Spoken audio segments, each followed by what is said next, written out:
विद्या मंदिर उच्च माध्यमिक विद्यालय जालोर ऑनलाइन क्लासेज में आपका स्वागत है। मैं आज कक्षा 12 सब्जेक्ट मैथ। आज अपन बात करेंगे चैप्टर नंबर 4 की, जिसका नाम है सारणिक, और सारणिक को बोलते हैं डिटरमिनेंट्स। तो आज अपन नए एक चैप्टर का अध्ययन करने वाला है जिसका नाम है सारणिक और डिटरमिनेंट। किस तरह से सारणिक क्या होती है इसके बारे में थोड़ा सा आपको समझना है। देखिए आगे नेक्स्ट, आज अपन बात करेंगे सारणिक के लिए। सारणिक क्या होता है देख लीजिए। सबसे पहले बात करते हैं सारणिक, जिसको बोलते हैं डिटरमिनेंट्स। आज का जो अपना शिक्षण बिंदु रहेगा, यानी इस क्लास के अकॉर्डिंग पार्ट फर्स्ट के अकॉर्डिंग आज अपने को पढ़ना है कि सारणिक क्या होता है। सबसे पहले मैं बात करता हूँ सिंपली सारणिक की परिभाषा। सारणिक की परिभाषा यानी सारणिक होता क्या है, आपको कैसे पता चलेगा कि ये सारणिक है या मैट्रिक्स, तो इसके बारे में आज अपन बात करेंगे। दूसरा पॉइंट अपना रहेगा मैट्रिक्स व सारणिक की तुलना।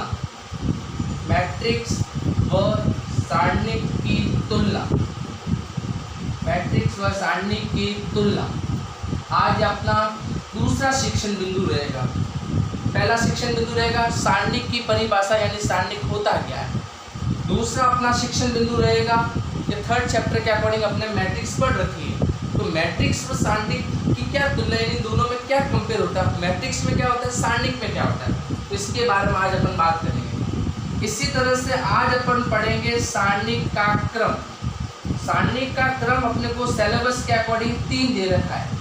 सारणिक का क्रम, अब सारणिक का क्रम है वो 3 तरह से, प्रथम यानी 1 क्रम की सारणिक, 2 क्रम की सारणिक और 3 क्रम की सारणिक। तो आज अपने को मेन शिक्षण बिंदु के अंदर अपने को ये चीज़ें पढ़नी है। सारणिक की परिभाषा, मैट्रिक्स और सारणिक की तुलना करनी है, और सारणिक का क्रम क्या होता है। कुछ टॉपिक आगे जैसे मैं और आपको बता दूं, जैसे जैसे अपन क्लास के अकॉर्डिंग टॉपिक अपने पास आते रहेंगे। तो आज मैं फर्स्ट टॉपिक लेके चलता हूँ सारणिक की परिभाषा। तो सबसे पहले बात करते हैं सारणिक क्या होता है। तो सारणिक को बोलते हैं डिटरमिनेंट्स। सारणिक का जो इंग्लिश वर्ड होता है डिटरमिनेंट्स,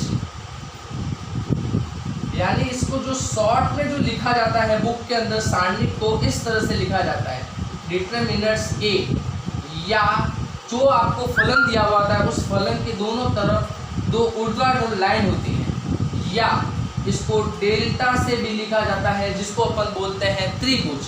तो ये सारणिक के अपने सामने 3 सिंबल आते हैं, यानी सारणिक को इस रूप में व्यक्त किया जा सकता है। डिटरमिनेंट ए, या जो भी फलन होता है उसके दोनों साइड ऊर्ध्वाधर लाइन, या डेल जो त्रिभुज के रूप में होता है। यानी सारणिक का जो सिंबल होता है वो इस तरह से अपने को देखने को मिलता है। अब अपने यहाँ बात करते हैं सारणिक की परिभाषा। सारणिक होता क्या है, सारणिक की परिभाषा।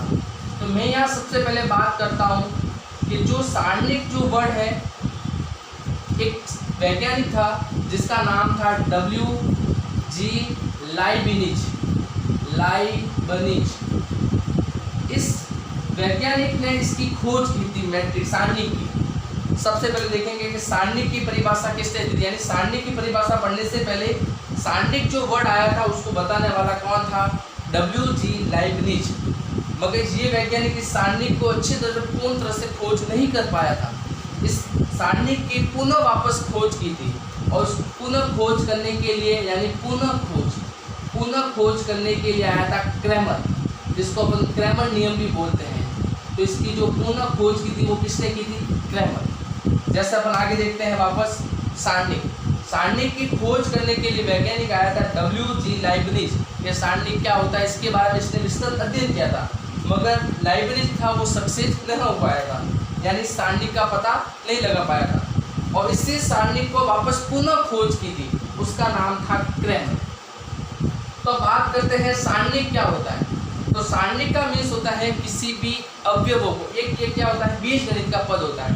सिंपल सा मैं बात करता हूँ, ये कैसा पद होता है, बीजगणितीय पद।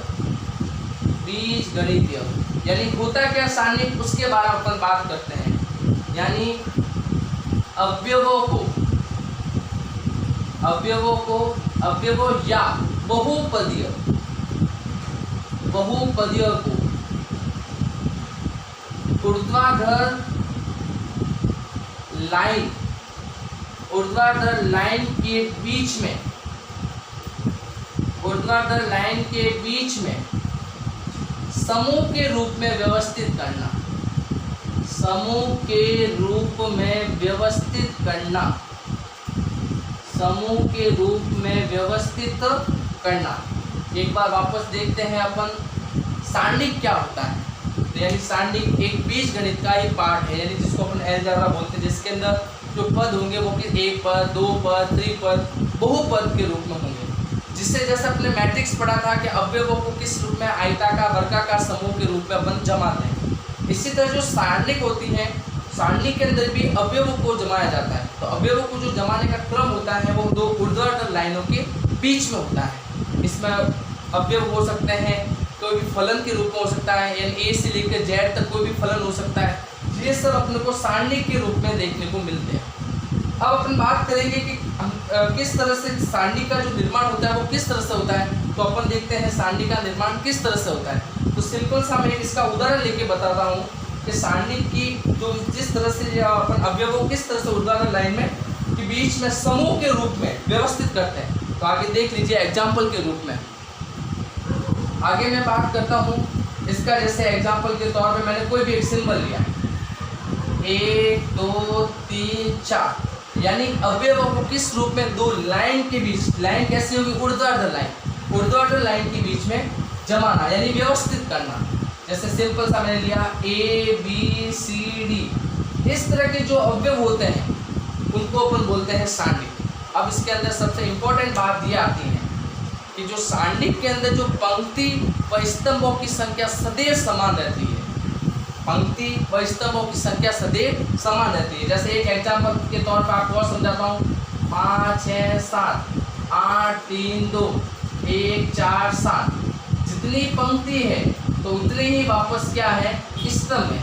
यानी पंक्ति व स्तंभों की संख्या समान होती है, उसको भी अपन बोलते हैं सारणिक। अगर आपसे पूछे सारणिक क्या होता है, तो अवयवों को या किसी भी बहुपदियों को जो बीजगणितीय पद होते हैं उसको दो ऊर्ध्वाधर लाइनों के बीच में व्यवस्थित करना। पंक्ति व स्तंभों की संख्या क्या रहती है, सदैव समान। आप नेक्स्ट पॉइंट पे लगा के लिख सकते हैं कि पंक्ति व स्तंभों की संख्या भी क्या रहती है, इसमें समान। जो एक इम्पोर्टेंट लाइन के रूप में है, पंक्ति व स्तंभों की संख्या समान रहती है, स्तंभों की संख्या समान रहती है। किसके अंदर, सारणी के अंदर। मैट्रिक्स के अंदर अपने को ये चीज़ देखने को नहीं मिलती। तो ये छोटी मोटी मैंने बात की इसके अंदर कि सारणी क्या होता है। सारणी को बताने वाला कौन था, लाइबनिज, और इसकी पुनः खोज किसने की थी, क्रैमर ने की। तो ये अपना आया था सारणी की परिभाषा, अपना पहला सेक्शन देखो। अब नेक्स्ट टॉपिक की मैं बात करता हूँ कि सारणी का क्रम कैसे निकालते हैं, तो वो भी अपन आगे देख लेते हैं। दूसरा टॉपिक था अपना मैट्रिक्स व सारणी की तुलना। दूसरा सेक्शन लिखो, मैट्रिक्स व सारणी की तुलना, मैट्रिक्स व सारणी की तुलना। आज अपन बात करेंगे मैट्रिक्स व सारणी की तुलना कैसे, यानी इन दोनों के अंदर क्या तुलना अपने को देखने को मिली थी।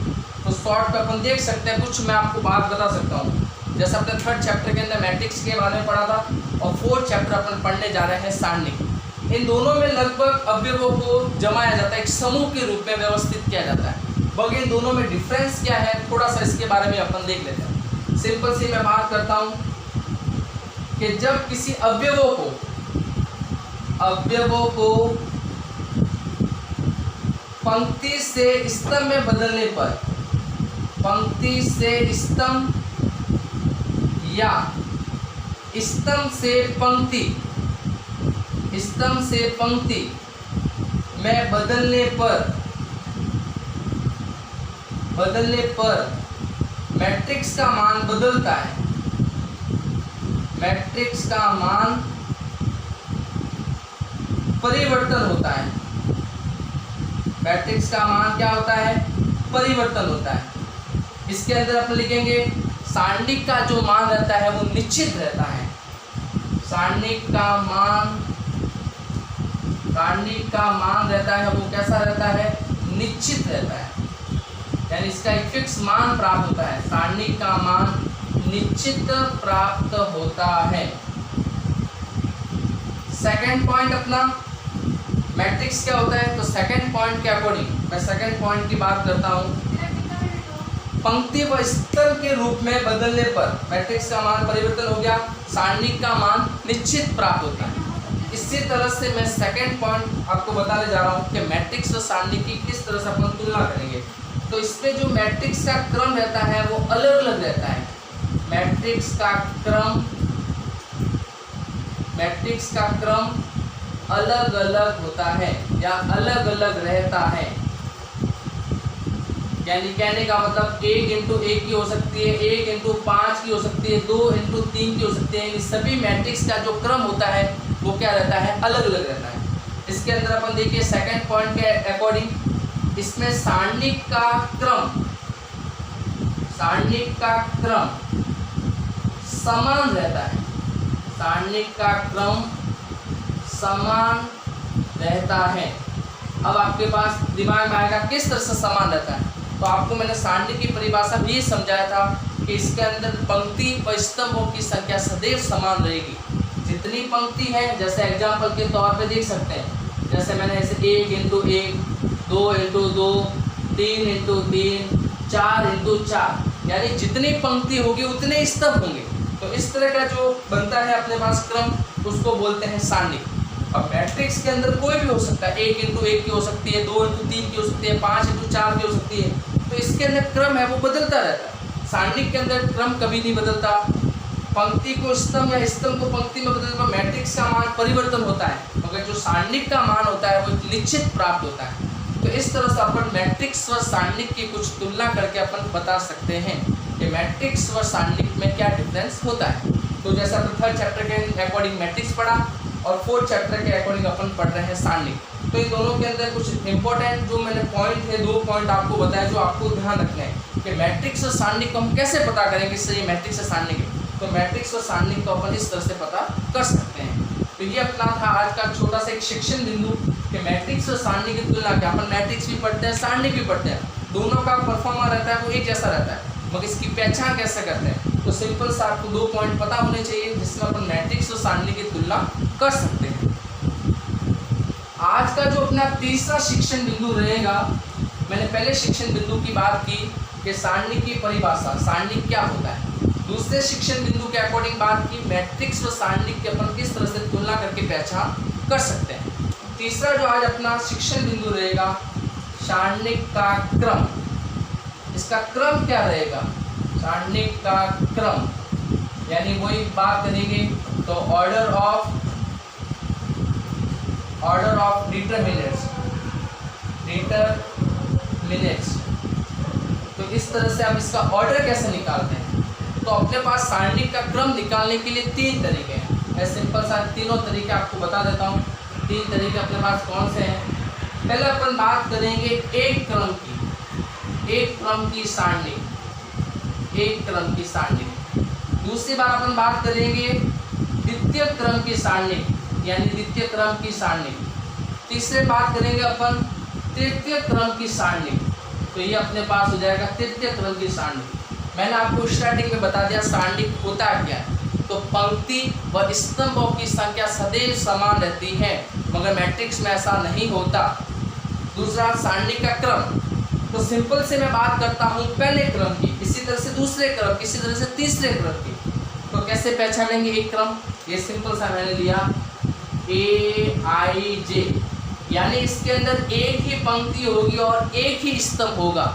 जैसे मैंने बात की एग्जाम्पल के तौर पर, आप कोई भी ले सकते हैं 2, 5, 8, यानी पंक्ति भी एक ही होगी और स्तंभ भी एक ही होगा। तो इस तरह से अपन ये कह सकते हैं ये एक क्रम की सारणी हुई। या बात करेंगे दूसरे क्रम की सारणी, तो इसके अंदर जो रहेगा दूसरे क्रम, यानी पंक्ति भी कितनी होगी 2 और स्तंभ भी कितने होंगे 2। जैसा अपन देख सकते हैं A11, A12, A21, A22। तो इस तरह की जो एक क्रम का निर्माण हो रहा है अवयवों को लेकर, जिसको बोलते हैं 2 इंटू 2 क्रम का सारणी। देखिए इधर इसके अंदर पंक्ति की संख्या कितनी है 2, स्तंभों की संख्या भी कितनी है 2। उदाहरण के तौर पर समझ सकते हैं 7 8 5 3, तो ये हो गए अपने पास 2 × 2 की सारणी। तीसरा टॉपिक अपना बात यहाँ चल रहा है सारणी का क्रम। तो तीसरे क्रम की सारणी क्या होती है, यानी 3 × 3, पंक्ति की संख्या भी 3 होगी और स्तंभों की संख्या भी 3 होगी। तो देखिए इधर A11 A12 A13 A21 A22 A23 A31 A32 A33, यानी पंक्तियों की संख्या भी 3 है और स्तंभों की संख्या भी कितनी है 3 है। तो वापस अपने पास इंपॉर्टेंट टॉपिक आता है, सारणी क्या होता है, तो पंक्ति व स्तंभों की संख्या रहती है वो सदैव समान रहती है। इस तरह से अपन देख सकते हैं कि ये एक क्रम की कहलाएगी सारणी, ये दूसरे क्रम की सारणी कहलाएगी और ये तीसरे क्रम की सारणी कहलाएगी। पंक्तियों की संख्या और स्तंभों की संख्या सदैव क्या रहेगी, समान रहेगी। इस तरह से अपन सारणी का क्रम निकाल सकते हैं। आपको क्वेश्चन दिखाई दे तो क्वेश्चन के अंदर आपको पहचान होनी चाहिए सारणी का कौन सा क्रम है, यानी कौन से ऑर्डर में अपने को सारणी दी हुई है। इस तरह से अपन इसकी पहचान कर सकते हैं। देखिए नेक्स्ट टॉपिक के अकॉर्डिंग यहाँ हुई सारणी के क्रम की बात। आगे मैं बात करता हूँ सारणी का प्रसार किस तरह से करते हैं। देखिए इधर चौथा जो अपना शिक्षण बिंदु रहेगा, सारणी का प्रसार। सारणी का प्रसार यानी सारणी को अपन किस तरह से खोल सकते हैं, ये अपना आज का चौथा शिक्षण बिंदु रहेगा। पहला शिक्षण बिंदु था कि सारणी क्या होता है, यानी सारणी की डेफिनेशन क्या होती है और सारणी किस रूप में होता है। तो एक सारणी बीजगणित का ही पद है जिसको देने वाला था W.G. लाइबनिज और इसकी सारणी की पुनः खोज जो करने वाला था वो था क्रैमर। अगला जो अपना टॉपिक था सारणी व मैट्रिक्स की तुलना, यानी इन दोनों के अंदर क्या तुलना, हम कैसे पहचानेंगे कि मैट्रिक्स है क्या सारणी। और तीसरा शिक्षण बिंदु जो अपने देखा सारणी का क्रम निकालना, जिसके अंदर आपको मैंने बताया एक क्रम की सारणी कैसे होगी, द्वितीय क्रम की सारणी कैसे होगी और तृतीय क्रम की सारणी कैसे होगी। आज अपना जो चौथा शिक्षण बिंदु यानी चौथा जो पॉइंट रहेगा, जिसके अंदर छोटे छोटे पॉइंट के अकॉर्डिंग आपको समझने एक एक पॉइंट, जिससे आपको क्वेश्चन करने में क्या रहे, इजीली रहे। तो आज आप बात करेंगे सारणी का प्रसार। अगर अपने पास सारणी दे रखी तो उसको कैसे अपन खोलेंगे, कैसे इसका प्रसार करेंगे, यानी एक्सपेंडेड करना, तो यानी जिसको अपन बोलते हैं विस्तार करना। तो सारणी का अपन किस तरह से विस्तार करेंगे, तो सारणी का विस्तार करने के लिए अपने पास सिंपल से सारणी का अपन को पहले निकालना है उप सारणी, और उप सारणी निकालने के बाद अपने को निकालना है सखंड। आज अपने को दो चीज़ें सीखनी है। तो पहले मैं बात करता हूँ उप सारणी की, उप सारणी, और दूसरे में बात करता हूँ सहखंड, जिसको बोलते हैं कोफैक्टर, इंग्लिश में बोला जाता है कोफैक्टर, और इसको उप सारणी को बोला जाता है माइनर। तो आज आप लोगों को दो चीज़ें पढ़नी है, सारणी के अंदर उप सारणी किस तरह से निकाला जाता है और सहखंड कैसे निकाला जाता है, जिसको बोलते हैं अपन कोफैक्टर। तो आज अपन बात करेंगे उप सारणी की। जैसे सिंपली मैं आपको समझा रहा हूँ, मैंने कोई भी एक सारणी ले ली, सारणी ले ली A11 A12 A13 A21 A22 A23 A31 A32 A33, मैंने एक सारणी ले ली। इस सारणी का क्रम है वो 3 × 3 का है। सबसे पहले मेरे को ज्ञात करनी है उप सारणी। उप सारणी का मतलब होता है सारणी के अंदर जो सारणी बनती है उसको बोला जाता है उप सारणी। अब आपके सामने यहाँ 3 पंक्ति है और 3 स्तंभ है, तो आपको एग्जाम के अंदर क्वेश्चन किस टाइप से पूछा जाता है। जैसे सिंपली मैंने आपसे क्वेश्चन पूछा, मेरे को पहले पंक्ति के दूसरे अवयव की उप सारणी निकालनी। मैंने सिंपली आपसे क्वेश्चन पूछा, आप इसमें से कोई भी ले सकते हैं पंक्ति या स्तंभ में से, यानी आपको उप सारणी कैसे निकालते हैं उसके बारे में सिंपल समझना है। तो मेरे को कौन सा निकालना है, पहली पंक्ति का दूसरा अवयव। ये पहली पंक्ति का दूसरा अवयव जिसको बोलते हैं माइनर, जिसको M12 भी लिखते हैं। तो किस तरह से अपन ज्ञात करेंगे, जो अवयव आपको ज्ञात करना है उसके सामने वाले को और उसके सामने वाले को हटा दो, उसके बाद जो बचेंगे, जैसे क्या बचा, A21, A23, A31, A33। तो सारणिक के अंदर पहले पंक्ति के जो दूसरा अवयव है, दूसरे अवयव की क्या आ गई, ये उप सारणिक आ गई। यानी सारणिक के अंदर मैंने एक और सारणिक का निर्माण किया। यानी किसी भी सारणिक के अंदर अवयवों के द्वारा पुनः सारणिक का निर्माण होता है, उसको बोलते हैं अपन उप सारणिक। जैसे मैंने पहले पंक्ति का दूसरा अवयव लिया, तो सामने वाले अवयव को सभी को छोड़ना है, इधर वाले सभी अवयव को छोड़ना है, जो शेष अवयव रहते हैं वो कहलाते हैं उप सारणिक। इसके द्वारा कोई भी आप ज्ञात कर सकते हैं। जैसे मैं आपको और एग्जाम्पल के तौर पर समझाऊंगा। दूसरे टॉपिक की अपन बात करते हैं सहखंड, जिसका नाम है कोफैक्टर। अब ये सहखंड क्या होता है, थोड़ा सा देख लीजिए। सिंपल ये इसका एक प्रोसेस मैं आपको समझाने जा रहा हूँ। इसके अंदर आपको क्या चीज़ थोड़ी सी ध्यान रखनी है। देखिए, कोफैक्टर के लिए मैंने 3x3 की एक सारणिक बनाई। पहले पंक्ति का पहला अवयव, पहले पंक्ति का दूसरा अवयव, पहले पंक्ति का तीसरा अवयव, दूसरे पंक्ति का पहला अवयव, दूसरे पंक्ति का दूसरा अवयव, दूसरे पंक्ति का तीसरा अवयव, तीसरे पंक्ति का पहला अवयव, तीसरी पंक्ति का दूसरा अवयव, तीसरी पंक्ति का तीसरा अवयव। जैसे मैंने सारणिक बनाई थी वैसे के वैसे मैंने सारणिक बनाई है। उप सारणिक निकालने का तरीका क्या होता है, किसी भी एक अवयव को लेकर आप उप सारणिक ज्ञात कर सकते हैं। अब यहाँ अपनी बात आती है सहखंड की, जिसको बोलते हैं कोफैक्टर, जिसको शॉर्ट के अंदर लिखा जाएगा F, और यहाँ जो उप सारणिक को शॉर्ट में लिखा जाता है M। जैसे मैंने आपको सिंबल के रूप में बताया था, M12 जो भी आपको अवयव लेना है। अब यहाँ बात करते हैं F की, तो सिंपल सा ये भी आपको मैं समझा देता हूँ सहखंड के रूप में। यहाँ बात चल रही है सहखंड की, तो मैंने 3x3 की क्या ले ली, सारणिक ले ली। जैसे सिंपल सा इसके अंदर आपको क्या ध्यान रखना है, अगर सम संख्या हो तब तो आपको लेना है प्लस, जब विषम संख्या हो तब आपको लेना है माइनस। अब सर यहाँ पे सम और विषम क्या है, तो आपको क्या करना, अवयवों को देखना है। 1 1, तो 1 + a कितना होता है, 2। इसी तरह से A12, 1 + 2 कितना होता है, 3। तो ये तो है सम और ये है विषम। तो जहाँ जोड़ने पर अवयवों का क्रम, जहाँ जोड़ने पर अगर सम आता है तो वहाँ तो आपको लेना है प्लस, अगर जोड़ने पर विषम आता है तो वहाँ आपको लेना है माइनस। तो आप इसके द्वारा एक सारणिक का चिन्ह का निर्माण कर सकते हैं। आप देख सकते हैं 1 और 1 कितने होते हैं, 2, तो सम संख्या है तो क्या आएगा, प्लस। 1 और 2 कितने होते हैं, 3, विषम संख्या है तो माइनस। 1 और 3 कितने होते हैं, 4, सम संख्या है तो प्लस। 2 और 1 कितने होते हैं, 3, विषम संख्या है तो माइनस। 2 और 2 कितने होते हैं, 4, 4 सम संख्या है तो प्लस। 2 और 3 होते हैं 5, विषम संख्या है तो माइनस। 3 और 1 हो गया 4, सम संख्या है तो प्लस। 3 और 2 हो गए 5, विषम संख्या है तो माइनस। 3 और 3 हो गए 6, सम संख्या है तो प्लस। आप इस तरह से एक चिन्ह का निर्माण कर सकते हैं, जो इसके लिए बहुत अपना इम्पोर्टेंट रोल होगा। आप इसके द्वारा सहखंड ज्ञात कर सकते हैं किसी भी अवयव का। यानी कहने का मतलब सारणिक के द्वारा जब आप उप सारणिक ज्ञात करेंगे तो अपने पास सारणिक का मान आएगा। सहखंड जब आप ज्ञात करेंगे तो वही सारणिक का मान आएगा, मगर चिन्ह परिवर्तन हो जाएगा। अब चिन्ह डिपेंड करेगा कि कौन से अवयव को आपने लिया है। तो इसका एक सिंपल मैं आपको एग्जाम्पल के तौर पे समझा देता हूँ, जिससे आपको क्या ज़्यादा समझ में आएगा।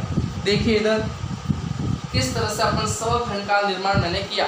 सारणिक के द्वारा उप सारणिक बनाना देखा और सारणिक के द्वारा अपने सहखंड बनाना सीखा। तो इसी के मैं एक एक आपको कुछ क्वेश्चन करके बता देता हूँ, जिससे आपको ज़्यादा समझ में आएगा। जैसे सिंपली मैंने एक क्वेश्चन लिया,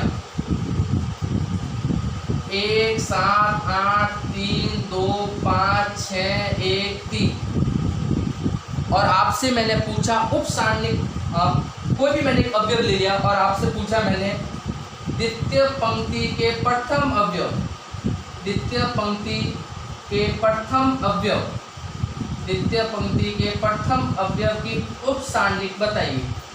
प्रथम अवयव की क्या बतानी है, उप सारणिक। तो द्वितीय पंक्ति के प्रथम अवयव, तो द्वितीय पंक्ति का प्रथम अवयव कौन सा है, 3। तो 3 के सामने वाले को, 3 के सामने वाले को हटा दो तो क्या आ जाएगा, क्या बचा 3 के लिए, तो 3 का आपने निकाला, यानी कौन सा अवयव है? द्वितीय पंक्ति का प्रथम अवयव। तो द्वितीय पंक्ति का प्रथम अवयव क्या बचा? 7 8 1 3। यानी कहने का अर्थ आप सारणिक के द्वारा किसी भी अवयव के उप सारणिक ज्ञात कर सकते हैं। इसके सामने वाले अवयव, इसके सामने वाले अवयव को हटा देना, जो शेष बचेगा वो किसका निर्माण करेगा? एक उप सारणिक का निर्माण करेगा। इसी से आपको मैं एक सखंड निकालना सिखाता हूँ। इसी सवाल का आपको सखंड भी निकालना है। तो सखंड निकालने का क्या तरीका होता है? सिंपल सा देख लेते हैं। मैंने क्या बताया था? 2 और ये इसी सवाल का मेरे को सखंड निकालना है। तो 2 और 1 कितने होते हैं? 3। पहले इसका सारणी का मान निकालिए, 8 2 1। अब 2 और 1 होते हैं 3, 2 + 1 होते हैं 3। अब जब विषम होता है तब कौन सा साइन लेते हैं? माइनस का। तो अपने पास आगे माइनस आ गया, -7 8 1 3। यानी इसी तरह से उप सारणिक यहाँ से सखंड के अंदर चिन्ह का परिवर्तन होता है। अगर सम संख्या है तो प्लस आ जाएगी, विषम संख्या है तो माइनस आ जाएगी। सिंपल सा इसको सरल कीजिए। 7 × 3 21, 1 × 8 8। 21 में से 8 गए तो 21 में से 8 गए तो अपने पास कितने रहते हैं? 7 गए। तो 21 में से 8 गए, पीछे रहते हैं अपने पास 13। 13 और 8 कितने होते हैं? तो ये अपने पास रह जाएगा 13 और 7 होते हैं 20, और 13 और 8 होते हैं 21। तो ये प्लस जब मापांक से बाहर आ जाएगा तो किसका रह जाएगा? -13। यहाँ पर एक इम्पॉर्टेंट चीज़ आपको बतानी है, वो भी आपको बता देता हूँ कि जब मापांक धनात्मक में हो, जैसे सिंपल सी मैंने बात किया, अगर धनात्मक में है तो बाहर जब आएगा तब भी किस में रहेगा? धनात्मक में। अगर संख्या ऋणात्मक है तभी भी बाहर आएगा तो किस में रहेगा? धनात्मक में रहेगा। एक ये इंपॉर्टेंट टॉपिक है, आपको ध्यान रखना है, क्योंकि सारणी के प्रत्येक के अंदर अपने को जो ऊर्ध्वाधर लाइन होती है वो एक मापांक के रूप में होती है। तो ये चीज़ अपने को ध्यान रखनी है। अगर धनात्मक संख्या है, मापांक से बाहर आएगा तो धनात्मक ही रहेगा। अगर ऋणात्मक संख्या है, मापांक से बाहर आएगा तो भी क्या रहेगा? धनात्मक रहेगा। तो इस तरह से अपन एक सारणी का प्रसार करके इसका सखंड ज्ञात कर सकते हैं। तो इस तरह से सारणी का अपन उप सारणिक निकालना और सारणी का अपन सखंड निकालना आपने सीखा। तो इस तरह से अपन सारणी के द्वारा उप सारणी का मान ज्ञात कर सकते हैं और सारणी के द्वारा सखंड का मान ज्ञात कर सकते हैं। सखंड के अंदर आपको ध्यान रखना है, सिर्फ चिन्ह का परिवर्तन होता है, बाकी आपको कहीं ज़्यादा जाना नहीं है। अब नेक्स्ट क्लास के अकॉर्डिंग अपन बात करेंगे। धन्यवाद।